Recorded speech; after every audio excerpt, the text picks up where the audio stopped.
also feeling very honored because I know there's a lot more greatness right now sitting down in this room than there is standing up. And I feel humbled to share with you what I'm going to share with you tonight. Much of what I'm going to share, you've already heard. You already know it. And I don't expect you to believe it. I don't believe it myself. And the reason I don't believe it is because I know it. I'm not going to share with you things that I've read in a book. I'm going to share with you what I've learned from first-hand experience. Anybody here want to know what I know? Yeah. I love selling. If I wasn't married to such a beautiful woman, I'd marry selling. I love it. And let me tell you how this all began. Have any of you ever been in a situation where your back is against the wall and you know something has to change or it's going to be curtains for you? That's how I started my adult life. I began my adult life in abject poverty. You see, I was 17 and I was in high school and everybody wanted to be a lawyer, wanted to be a doctor, fireman. I didn't want to be any of those things. It felt trivial. I wanted to be something more. And I remember sitting in math class and the teacher was writing a formula on the blackboard. And I'm 17 and I'm looking at this formula and I'm thinking to myself, I will never use this.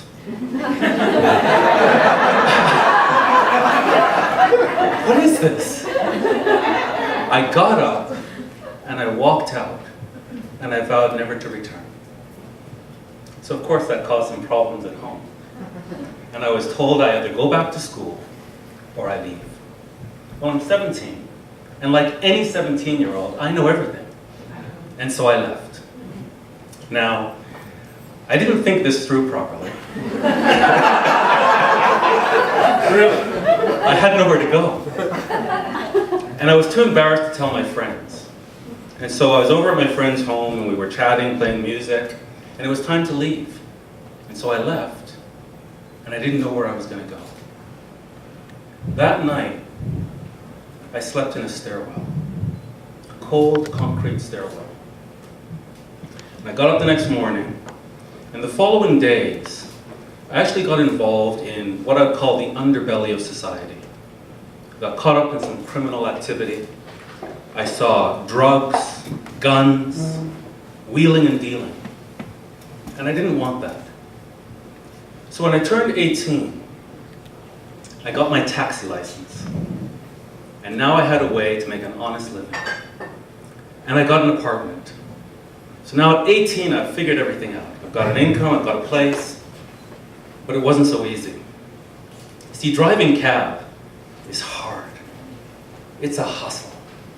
You've got to raise enough money to pay for the rental of the cab. You've got to put gas in the cab.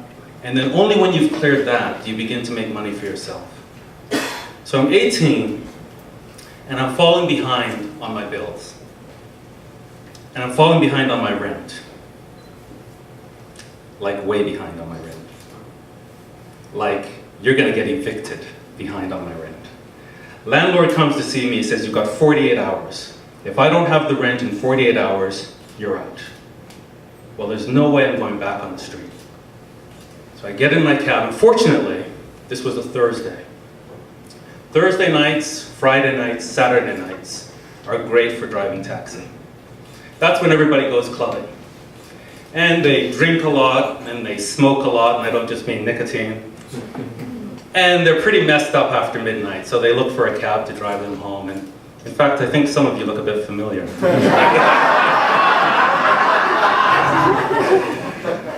So I've got to raise my rent money, and I told a fellow cab driver how much money I had to raise, and he told me about a little cabbie secret. It's called uppers. These are over-the-counter drugs that you can buy that prevent you from sleeping. And so I took these uppers and I drove taxi for 48 hours non-stop. Non-stop. My last fare, I picked up at Union Station, and he wanted to go to Jane and Finch. which is where I lived at the time. It's a horrible area, though. So he took me up to Jane and Finch, he paid the fare, and that gave me exactly what I needed to pay my rent. I put it in an envelope, I took it to the landlord, and I went back home, and I collapsed. And I slept for 24 hours. When I woke up, I was exhausted. And this really brings me to my first point, which is focus. It is amazing what we can accomplish when we are focused. Think of a goal that's important to you. Are you really sold on that goal? Because if you are, you'll have focus. Focus is about deciding. We can't be everywhere. We can't do everything. And so we have to trade off. We have to sacrifice. In fact, the root word for decide, it's a Latin word which means to cut away. And so when you're focused on a goal, there are things you have to cut away. And anything that was not going to help me get towards my rent money, I wasn't interested in. I had focus. So I wake up. I'm 18. I'm at the prime of my life. And I'm chronically tired. I'm in a bachelor apartment. I've got a mattress for a bed. And I've got boxes for furniture. And then it hit me. This is why I need an education. You see, an education would give me choices. An education is like exercise. We don't do push-ups so that we can do push-ups. We do push-ups so that we can get stronger, so that we can do more. And I realized with an education I could do more. I would have more value. I was surrounded by people who didn't have choices. But if I went back to school, I could have choices. And so I made the decision to go back to school. I went back to high school, as humbling as that was, and I got my diploma, and then I went on to university. And I'll tell you, I don't think there was anybody at that university that was more focused than I was. I was a straight A student, I was on the Dean's honor list, and I was determined to get my degree. Which brings me to my second point. We have to have faith. You have to believe in yourself. Anytime we set out to accomplish a worthy goal, we're going to have setbacks. But setbacks shouldn't set us back. Setbacks are like the cocking of a gun so that it can fire, or like the crouching of a tiger so that it can pounce. Setbacks should encourage us, they should challenge us, that there's something greater within us that can accomplish anything. And so we've got to have faith. We're surrounded by negativity. And most people are governed by fear. And they're governed by worry. Instead of having visions of what they can accomplish, they only are haunted by images of what they fear. We've got to surround ourselves by positive people.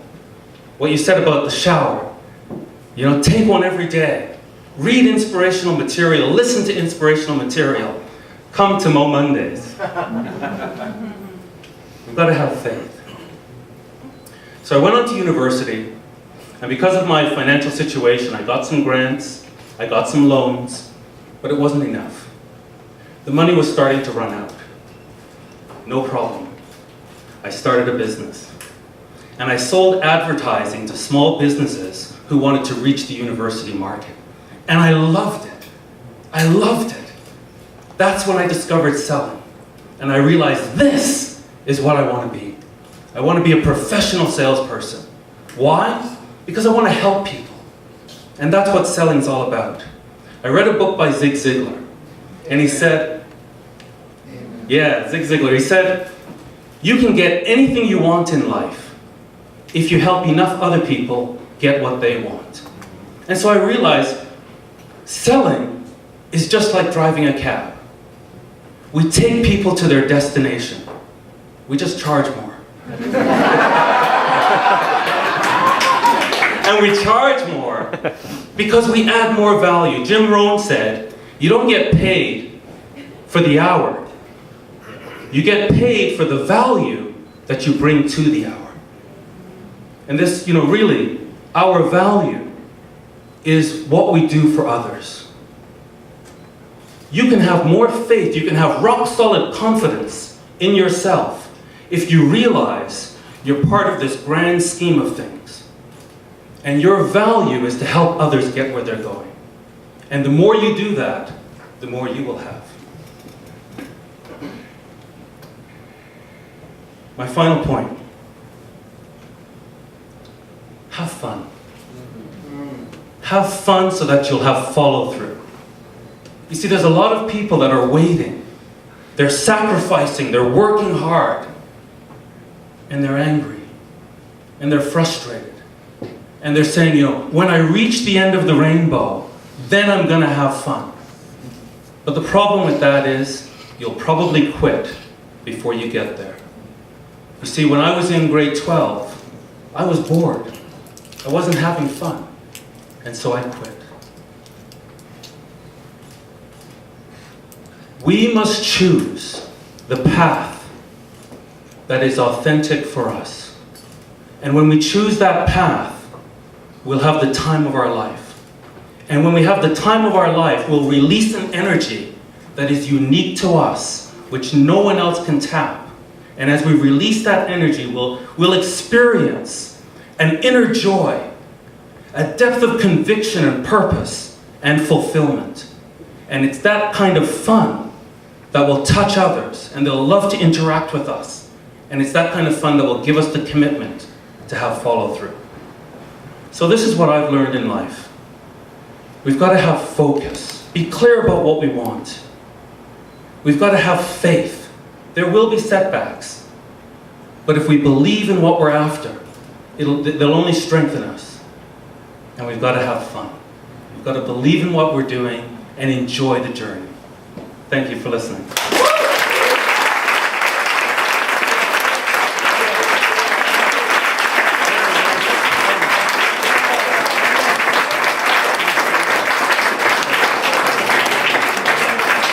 Adrian Davis.